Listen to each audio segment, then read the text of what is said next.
Good morning बच्चों। जैसे कि आपको पता है class 12th NCERT math practice set आपकी चल रही है। प्रैक्टिस सेट 1 हो चुकी है, आज जो है प्रैक्टिस सेट नंबर 2 है। यदि प्रैक्टिस सेट नंबर 1 को आप ना देखे हों तो उसको आप ज़रूर देख लीजिए, क्योंकि बोर्ड की परीक्षा के दृष्टि से बहुत ही इम्पोर्टेंट है। और आज जो है प्रैक्टिस सेट नंबर 2 है आज आपकी। तो चलिए ठीक है, इस टाइप के क्वेश्चन को कैसे सॉल्व करते हैं देखते हैं। नहीं आ रहा है, आप सॉल्व करने का प्रयास करिए, आपको आने लगेगा। चलिए ठीक है, सीधे चलते हैं क्वेश्चन की तरफ। क्वेश्चन में आपसे कह रहा है, यदि ई और एफ इस प्रकार की घटनाएं हैं कि P F equal to 0.6, P E equal to 0.6, P F equal to 0.3 और पी कोष्टक में E intersection F equal to 0.2, तो पी कोष्टक में ई बाई एफ ज्ञात कीजिए। तो इसको आप कैसे ज्ञात करें? ज्ञात करने का पहले सर्वप्रथम जो चीज़ें दी गई है उसको आप लिख लीजिए। लिखने का मतलब आपको देखेंगे यहाँ क्या दिया गया है। यहाँ आप देखेंगे आपको दिया गया है पी इक्वल टू कितना दिया गया है, 0.6 दिया गया है। और उसके बाद यहाँ क्या लिखा है, पी एफ इक्वल टू कितना दिया गया है, 0.3 दिया गया है। और इसके बाद फिर यहाँ क्या दिया गया, पी ई इंटरसेक्शन क्या दिया गया है, यह 0.2। तो क्या कह रहा है, आपको कह रहा है पी ई बाई एफ आप क्या करेंगे, ज्ञात करना है। कह रहा है इसी की वैल्यू आप ज्ञात कीजिए।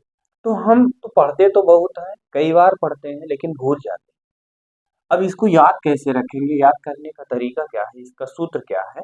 तो सिंपल सी भाषा में यही चीजें आपको ज्ञात करनी है। जब इसको आपको ज्ञात करनी है तो यहाँ आप लिखेंगे पी कोष्टक में लिखेंगे ई बाई एफ इक्वल टू क्या लिखेंगे, यहाँ ध्यान से सुनिएगा, यहाँ लिखेंगे पी और उसके बाद यहाँ लिखेंगे ई इंटरसेक्शन एफ बटे क्या करेंगे, यहाँ एफ लिखा गया है तो यहाँ लिखेंगे पी कोष्टक में एफ। ये ध्यान से सुनेंगे, यही आपको ज्ञात करने के लिए कह रहा है। इसका फार्मूला हो गया पी कोष्टक में ई, ये इंटरसेक्शन है, इंटरसेक्शन एफ बटे पी एफ यानी ये एफ बटे में है, यहाँ पी एफ लिख दिया गया। इसके बाद फिर क्या करेंगे, इसकी वैल्यू आपको क्या दी गई है, आप देख रहे हैं इंटरसेक्शन की वैल्यू आपको ये दी गई है, कितना दी गई, 0.2 बटे इसकी वैल्यू कितनी दी गई है, तो आप देख रहे हैं 0.3 दी गई है, यही तो है 0.3। अब यहाँ देख रहे हैं दशमलव आपका सेम स्थान पे है, एक स्थान पे यहाँ भी है, एक स्थान पे यहाँ है। चाहे आप डायरेक्ट 10 से गुणा कर दीजिए या तो आप इसको हटा दीजिए, दशमलव को 2/3 लिख दीजिए, यही आपका आंसर है। ये अब आप सोचते होंगे ये क्वेश्चन बहुत इजी है, क्वेश्चन तो इजी है, फार्मूला यदि आपको याद रहेगा तो आप कर लेंगे, नहीं याद रहेगा तो नहीं कर पाएंगे, गलत कर देंगे। इजी क्वेश्चन सबके लिए इजी होते हैं, हार्ड क्वेश्चन सबके लिए हार्ड होते हैं। हार्ड क्वेश्चन वही कर पाएगा जो बहुत कई बार उसको क्वेश्चन को अभ्यास किया हो। तो चलिए ठीक है, उम्मीद है आपको ये क्वेश्चन समझ में आ गया होगा। तो चलिए आगे चलते हैं। इसीलिए इजी क्वेश्चन आप पेपर में गलत ना करें। हार्ड क्वेश्चन की बात रही तो हार्ड क्वेश्चन को आपको कई बार, एक बार दो बार अभ्यास करना पड़ेगा। जो इजी क्वेश्चन है इसको ऐसे प्रैक्टिस सेट करते रहिए, आपका अभ्यास होता रहेगा। तो ये क्वेश्चन नंबर 1 आपका समाप्त हो गया। क्वेश्चन नंबर 2 में चलते हैं। क्वेश्चन नंबर 2 में आपसे कह रहा है, ये क्या दिया गया, वक्र एक्स बराबर एटी स्क्वायर कामा वाई बराबर 280 के बिंदु टी पर अभिलंब रेखा का समीकरण। तो अभिलंब रेखा का समीकरण, ध्यान से सुनेंगे क्वेश्चन को। अब इसमें क्या क्या दिया गया आप देख रहे हैं, यक्स। अब अगर हम बिंदु की बात करते हैं तो बिंदु क्या है, यक्स बराबर कितना दिया गया है, आप बताएंगे ए टी स्क्वायर दिया गया है। वाई बराबर कितना दिया गया है, यहाँ लिखा गया है 280। देखिए यहाँ से यक्स बराबर ये दिया गया, यहाँ लिख दिया, वाई बराबर ये लिख दिया। अब रही बात अगर हम बिंदु की बात करते हैं तो बिंदु क्या होता है, आप जानते हैं बिंदु x, y होता है। तो बिंदु अगर यहाँ से आप प्राप्त करना चाहते हैं तो बिंदु आप लिखेंगे A T square comma 2at, ये बिंदु हो गया, यानी ये x है ये y है, इसी को हमने यहाँ लिख दिया। अब आपसे कह रहा है अभिलंब रेखा का समीकरण। अभिलंब रेखा का समीकरण क्या होता है, y minus Y one equal to minus 1/m x minus x1, यही होता है अभिलंब रेखा का समीकरण। तो अब आपको इसमें यम ज्ञात करना है। यम कैसे ज्ञात करेंगे, आप यम ज्ञात करने के लिए इसका अवकलन कर दीजिए। जब इसका अवकलन करेंगे, यहाँ मैं एक बार इसको पुनः लिख देता हूँ, x बराबर ए टी स्क्वायर, इसको हम t के सापेक्ष जब अवकलन करेंगे तो लिखेंगे dx बाई dt, तो ये क्या हो जाएगा, ये 2 इधर आ जाएगा, 2at हो गया। अब इसी तरह से इसका भी अवकलन करेंगे, क्या लिखा गया, y बराबर कितना दिया गया है, 2at दिया गया है। तो जब इसका अवकलन करेंगे dy बाई dt हो गया, यहाँ कितना आ गया 2a, ये हो गया। अब रही बात आपको यम निकालने की, यम निकालने का मतलब ये हो गया, यम बराबर होता है dy बाई dx, यही तो होता है। अब इसमें dy बाई dx कैसे निकालेंगे, ध्यान से सुन लीजिए पहले एक बार, उम्मीद है ये चीजें आपको समझ में आ गई। ये जो आपको दिया गया था बुक में उसका हमने अवकलन कर दिया, फिर इसका अवकलन कर दिया। अब इसमें से हमको क्या निकालना है, यम निकालना है। तो जब यम निकालना है तो आप लिखेंगे यम बराबर dy बाई dt बटे dx बटा dt, यही होता है यम। तो dy बाई dt, y की वैल्यू आपने dy बाई dt में क्या निकाला है, यही तो निकाला है dy बाई dt, क्या निकाले हैं 2a निकाले हैं, बटे dx बटा dt, dx बटा dt की वैल्यू आपने कितना प्राप्त किया, 2at प्राप्त किया, यहाँ लिखेंगे 2at, ये हो गया। ये बताइए ये कैंसिल हो गया, 2a ऊपर भी है 2a नीचे भी है, तो यहाँ आपका कितना आया 1 कितना आ गया t।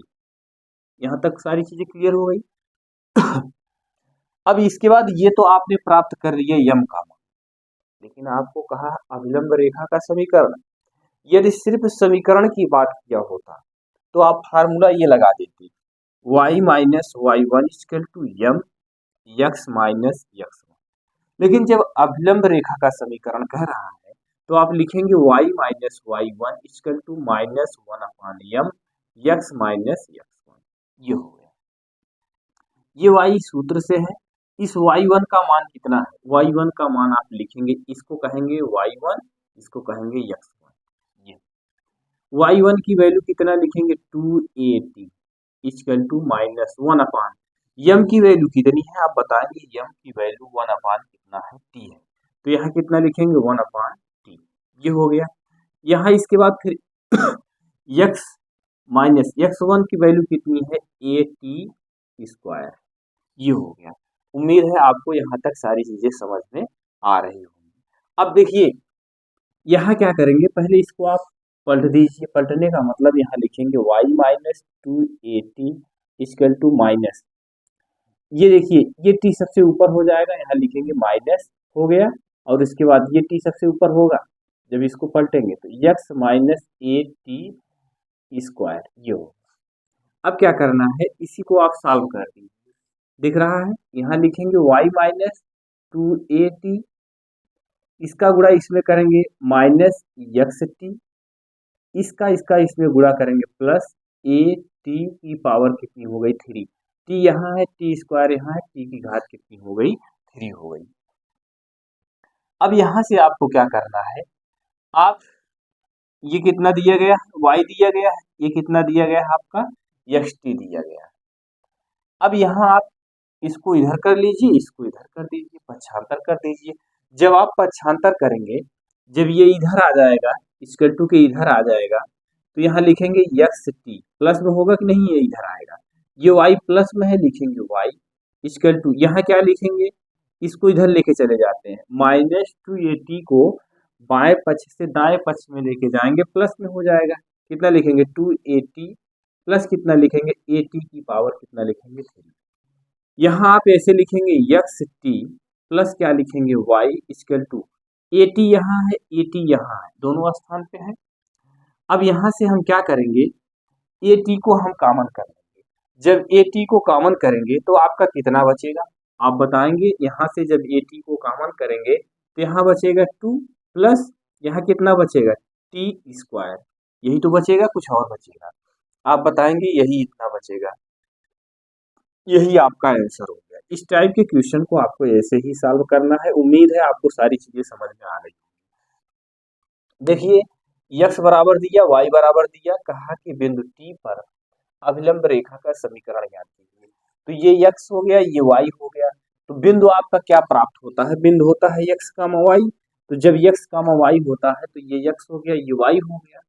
अब हमने क्या किया, अभिलंब रेखा का समीकरण कहा जब ज्ञात करने के लिए, तो अभिलंब रेखा का समीकरण आप जानते हैं, y minus Y one equal to minus one upon m होता है।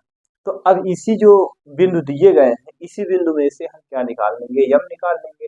इसका हम अवकलन कर देंगे। जब इसका अवकलन कर देंगे तो m की वैल्यू प्राप्त हो जाएगी, और उसके बाद अभिलंब रेखा का समीकरण का फार्मूला ये होता है ये। अब यहाँ y माइनस वाई वन की वैल्यू ये हो गई, माइनस वन अपॉन m ये सूत्र है। m की वैल्यू आपने कितना प्राप्त किया, 1/t प्राप्त किए हैं। तो यही चीजें रख के हमने त्रियक गुणा करके इसको क्वेश्चन को सॉल्व कर दिया। उम्मीद है आपको सारी चीजें यहाँ तक समझ में आई होंगी, कहीं भी किसी भी प्रकार की कोई समस्या आपको नहीं हुई होगी। चलिए आगे चलते हैं, अगला क्वेश्चन देखते हैं। आगे क्वेश्चन में आपसे क्या कह रहा है, क्वेश्चन में आपसे आगे कह रहा है, क्वेश्चन नंबर 3। क्वेश्चन नंबर 3 में 2 हो गया, और इसके बाद अब चलते हैं 3 में। क्वेश्चन नंबर 3 में आपसे कह रहा है tan इनवर्स रूट में 3 दिया गया है, उसके बाद माइनस सेक इनवर्स कितना दिया गया है, -2 दिया गया है। इसको आपको सॉल्व करना है। तो अभी अभी इसके पहले हमने जो है एक वीडियो को अपलोड किया, उसमें बताया कि कास इनवर्स थीटा माइनस में जो होते हैं, जैसे साइन माइनस थीटा है तो क्या लिखते हैं, माइनस साइन थीटा लिखते हैं। और कास माइनस थीटा है तो pi minus cos inverse theta लिखते हैं। इन सब सारी चीज़ों का जिक्र अभी भी इसके पहले की वीडियो में हमने जिक्र किया, उसको आप देख लीजिएगा। नहीं देखेंगे तो यहाँ देखिए क्या लिखा गया है, tan इनवर्स रूट में 3 माइनस सेक इनवर्स -2, ये हो गया, tan इनवर्स हो गया, सेक हो गया।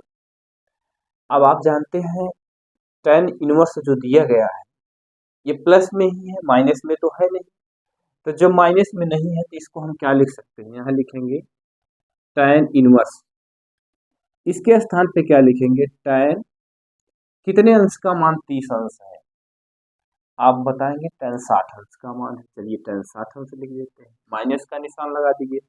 सेक इनवर्स -2, आप जानते हैं हमने इसके पहले की वीडियो में आपको बताया था, यदि सेक माइनस थीटा दिया गया है तो pi minus sec inverse theta लिखते हैं। तो अब ये देखिए sec inverse minus theta, sec inverse minus theta, तो इसके स्थान पे आप लिखेंगे pi minus sec inverse theta. तो यहाँ आप ऐसे कोष्टक लगा दीजिए, लिखेंगे pi minus sec inverse theta. Theta का मतलब यहाँ कितना लिखेंगे, आप 2 लिखिए, ये हो गया। अब यहाँ इसको पुनः ऐसे लिखेंगे, क्या लिखेंगे, tan इनवर्स, ये tan को हम ऐसे लिखते हैं tan। ये बताइए पाई/3 लिख सकते हैं, नहीं, पाई का मतलब 180 अंश हो गया, और 3 का मतलब ये हो गया 180 में 3 से भाग करेंगे तो 60। यहाँ कितना लिखेंगे, पाई/3 माइनस यहाँ पाई लिखेंगे, यहाँ क्या लिखेंगे, सेक इनवर्स, यहाँ क्या लिखेंगे, ये सेक कितने की वैल्यू है, अब ये सेक इनवर्स दिया गया है। अब ये बताइए सेक कितने की वैल्यू, आप बताएंगे सेक 60 अंश का मान, सेक 60 अंश का मान है। ये tan यहाँ से आपका हट जाएगा, तो यहाँ कितना लिखेंगे, पाई/3 लिखेंगे, माइनस हो गया, यहाँ पाई को ऐसे लिखेंगे, ये माइनस हो गया, यहाँ ऐसे लिखिएगा सेक इनवर्स, ये सेक पाई में कितना लिख सकते हैं, आप बताएंगे सेक पाई में लिख सकते हैं पाई/3, यही तो लिखेंगे। अब यहाँ से देखिए इस सेक को हटा देंगे, आप जानते हैं, हमने आपसे बताया है, एक सेक इनवर्स में है, एक सेक है, तो ये आपका क्या होता है, हट जाता है। अब इसके बाद आप क्या करेंगे, यहाँ से आगे यहाँ आप क्या लिखेंगे, यहाँ लिखेंगे पाई बाई 3 माइनस, यहाँ कितना लिखेंगे पाई माइनस, ये से हट गया, कैंसिल हो गया, यहाँ कितना लिखेंगे पाई बाई 3। उम्मीद है यहाँ तक आपको किसी भी प्रकार की कोई समस्या नहीं होगी। अब आगे चलते हैं, क्वेश्चन में देखते हैं। क्वेश्चन में अब आप आगे क्या कह रहा है, कह रहा है आपसे यही कि यहाँ लिखेंगे पाई बाई 3 माइनस, कोष्टक के पहले ऋण चिन्ह है तो बीच के चिन्ह परिवर्तित हो जाते हैं, ये कोष्टक लगा है तो अब प्लस हो गया, पाई बाई कितना हो गया 3 हो गया। अब ध्यान से सुनेंगे, ये पाई बाई 3, ये पाई बाई 3 दोनों सेम है, हर भी सेम है, तो कितना लिखेंगे 2 पाई बाई 3, इस माइनस पाई को यहाँ लिख देते हैं, इसके नीचे एक मान लेते हैं। अब इसका लासा लेंगे तो कितना हो जाएगा, इसका लासा लेंगे 3 होगा, इसका गुणा इसमें करेंगे कितना लिखेंगे 2 पाई माइनस इसका गुणा इसमें करेंगे 3 पाई, ये हो गया।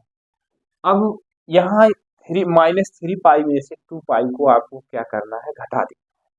जब घटाएंगे तो आपको कितना प्राप्त होगा, आप बताएंगे पाई बाई कितना होगा, यही आपका आंसर।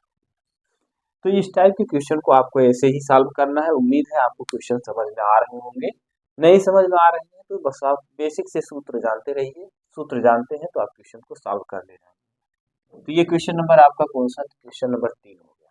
तो चलिए आगे देखते हैं, अगला क्वेश्चन देखते हैं। आगे क्वेश्चन में आपसे क्या कह रहा है, क्वेश्चन नंबर 4 में कह रहा है आपसे, क्वेश्चन 4 आपसे कह रहा है कि सदिशों, अब यहाँ आपका दे दिया है सदिशों, यानी एक को आप मान लीजिए वेक्टर ए और एक को मान लीजिए वेक्टर, यही तो है।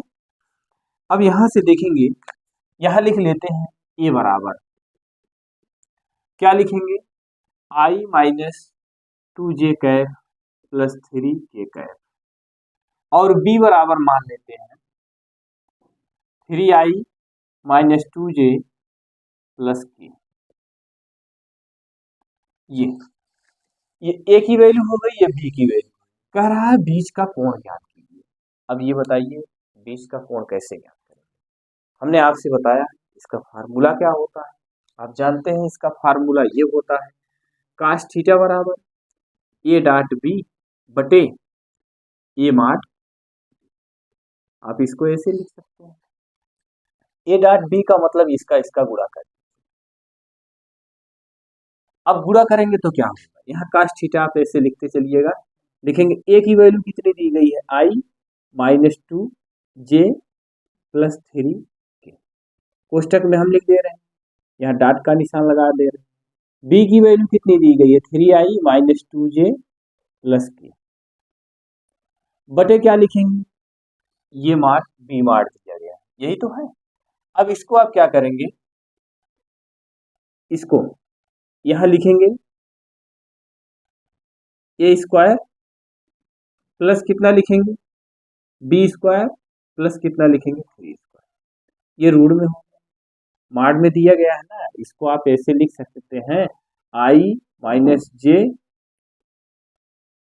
आई minus 2j plus 3k cap, इसको ऐसे लिखेंगे। जब इसको ऐसे लिखेंगे तो फिर इसका मापांक निकालेंगे, तो यही तो होगा।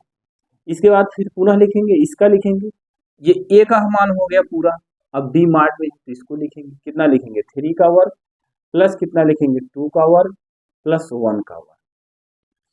यहाँ तक बातें क्लियर हो रही है।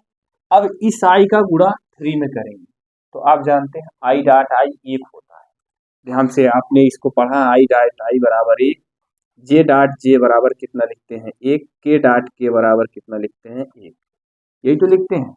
अब इसका गुणा इसमें करेंगे, अगर आपका आई डॉट जे है तो ये 0, तो 0 लिखने की आपको जरूरत नहीं है, आप सिर्फ प्लस में चलिए, आई आई का गुणा करेंगे 3 हो जाएगा, ये माइनस प्लस हो जाएगा, 2 कितना हो जाएगा 4 हो जाएगा, ये प्लस प्लस का निशान हो गया 3, और इसका गुणा करेंगे 3 बटे रूट में क्या लिखेंगे 1 का वर्क करेंगे 1 होगा, 2 का वर्क करेंगे तो 4 होगा, 3 का वर्क करेंगे 9, अब इसके बाद इसी तरह से इसको 3 का वर्ग 9 हो गया, 2 का वर्ग 4 हो गया, 1 का वर्ग 1 हो गया। अब इसको जोड़ लीजिए, 4 ये 3 4 7 7 3 10 बटे क्या लिखेंगे 9 4 13 1 14, ये 14 हो गया। इधर जोड़ लीजिए, रूट में इसको लिखना है, रूट में कितना लिखेंगे 14, इसको जोड़ेंगे 9 4 13 एक कितना हो गया 14। अब कितना आ गया आपका ऊपर 10 बटा रूट 14 गुणे रूट 14 करेंगे तो कितना होगा, आप जानते हैं रूट गुणे 14 करेंगे तो कितना हो जाएगा 14। इसको सरल कर दीजिए, जब सरल करेंगे 2 से भाग कर दीजिए ऊपर, 2 पंचे 10, 2 7 कितना होगा 14, 5/7, यही आपका क्या हो गया आंसर हो, 5/7 आपका आंसर हो गया। आपको ऐसे ही इस क्वेश्चन को सॉल्व करना है, बहुत इजी क्वेश्चन था, उम्मीद है आपको समझ में आ गया, बस आप सूत्र जानते रहिएगा, आप कर ले जाएंगे। चलिए आगे चलते हैं, क्वेश्चन नंबर 5 में चलते हैं। क्वेश्चन नंबर 5 आप देखिए, इसमें क्या करना है, जरा आप इसको सॉल्व करने का प्रयास करिएगा। क्वेश्चन नंबर 5, क्वेश्चन नंबर 5 में आपसे कह रहा है, क्वेश्चन नंबर 5 आपसे ये कह रहा है कि tan इनवर्स 1/2 प्लस tan इनवर्स 1/3 इक्वल टू π/4, यानी आपको सिद्ध करके π/4 लेके आना है। तो थोड़ी देर के लिए पहले मैं सूत्र की चर्चा कर देता हूँ, आपसे हमने बताया था सूत्र, जैसे यहाँ आपको मैं लिख दे रहा हूँ, यहाँ देखिएगा tan inverse A plus tan inverse B, इसका सूत्र आप जानते हैं क्या होता है, tan inverse A plus B upon 1 minus AB, यही इसका सूत्र होता है। tan inverse A plus tan inverse B का सूत्र होता है tan इनवर्स कोष्टक में A plus B upon 1 minus AB, यही होता है। तो ये 1/2 ये A है और 1/3 ये क्या है आपका B है, तो इसका सूत्र हो गया tan इनवर्स कोष्टक में लिखेंगे 1/2 प्लस 1 अपान कितना लिखेंगे 3। अब इसके बाद इसके नीचे एक रेखा खींचेंगे, 1 माइनस ए बी होता है, ये ए है बी ए है, 1 अपान कितना लिखेंगे 2 इंटू 1/3, ये हो गया। लेके आना है आपको π/4, यही आपको सिद्ध करना है। तो यहाँ से देखिएगा, यहाँ लिखेंगे tan इनवर्स, इसका गुणा इसमें करेंगे 3 प्लस इसका गुणा इसमें करेंगे कितना होगा 2, इस 2 का गुणा 3 में करेंगे तो 2 तिहाई कितना होगा आप बताएंगे 6। पूरे के बटे में चलते हैं, पूरा का बटा 1 माइनस 1 का गुणा 1 में करेंगे तो 1 होगा, बटे इस 2 का गुणा 3 में करेंगे 6। यहाँ तक समझ गए। अब इसके बाद फिर क्या करेंगे, इसी के आगे चलिए, यही नीचे मैं पुनः लिख रहा हूँ, tan इनवर्स 3 2 कितना होगा 5 बटे कितना होगा 5 बटे, अब इसके नीचे इस 6 का गुणा 1 में करेंगे तो 6 के कितना होगा 6 माइनस इसका गुणा इसमें करेंगे -1 बटे इस 6 का गुणा 1 में करेंगे 6 के 6 होगा। यहाँ तक आप समझ गए।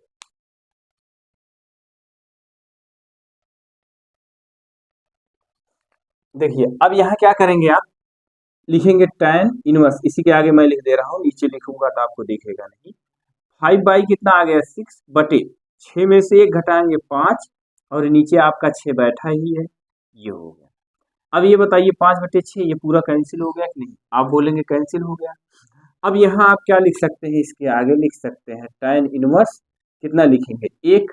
अब tan इनवर्स 1 के स्थान पे आप क्या लिख सकते हैं, अभी इसके पहले के वीडियो में हमने आपको सॉल्व कराया था, tan कितने अंश का मान 1 होता है, आप बताएंगे tan 45 अंश का मान होता है। तो यहाँ आप क्या लिखेंगे, ऐसे लिखेंगे tan इनवर्स tan 45 अंश, ये इनवर्स और ये आपका हट जाएगा, ये 45 आ गया। 45 के स्थान पे हम क्या लिख सकते हैं, कितना आ गया यहाँ, चलिए यहाँ देख लीजिए tan इनवर्स 1 आया है, तो tan इनवर्स 1 को हम यहाँ tan इनवर्स tan कितना लिख सकते हैं 45 अंश, 45 अंश का मान 1 होता है। फिर यहाँ क्या लिखेंगे, ये tan कैंसिल हो गया, आपका हट गया, 45 अंश आ गया। 45 अंश को हम क्या लिख सकते हैं, पाई/4। अब देखिए इस पार्ट को हमने सॉल्व किया, पाई/4 आ गया, इधर पाई/4 आपको दिया गया था तो पाई/4 हो गया। यही आपको सिद्ध करके लाना था, इसको आपको ऐसे ही सॉल्व करना है। उम्मीद है यहाँ आप इसको डायरेक्ट लिख सकते हैं, पाई/4 हो गया। यही आपको सिद्ध करके लाना था।